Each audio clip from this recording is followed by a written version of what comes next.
Je m'appelle Denis Mukwege. Je viens d'un pays le plus riche de la planète. Pourtant, le peuple de mon pays est parmi les plus pauvres du monde.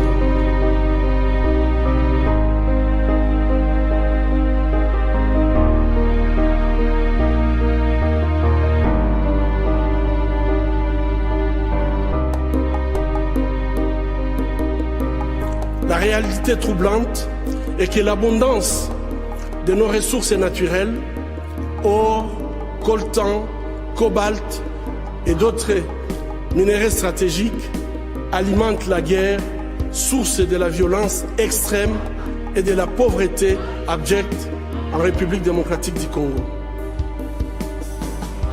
Nous aimons tous les belles voitures, les bijoux, les gadgets. J'ai moi-même un smartphone. Ces objets contiennent des minéraux qu'on trouve chez nous, souvent extraits dans des conditions inhumaines par des enfants jeunes qui sont victimes d'intimidation et de violences sexuelles. En conduisant votre voiture électrique, en utilisant votre smartphone, en admirant vos bijoux, réfléchissez un instant au coût humain de la fabrication de ces objets. En tant que consommateur, le moins que l'on puisse faire,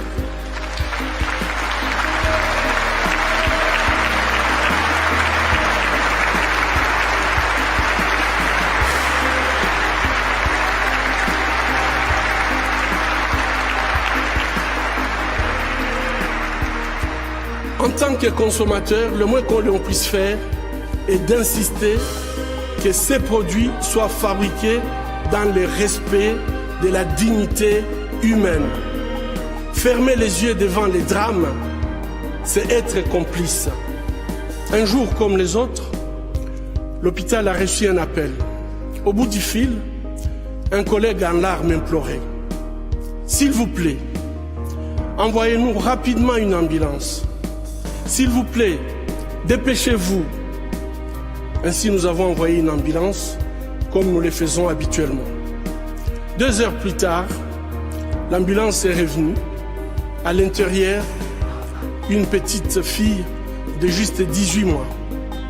Elle saignait abondamment et a été immédiatement amenée en salle d'opération.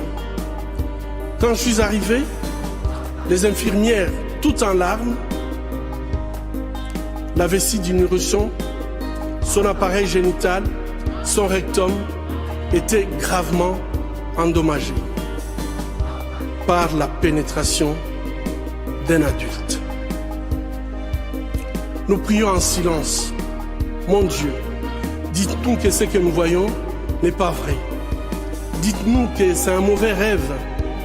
Dites-nous qu'au réveil, tout ira bien.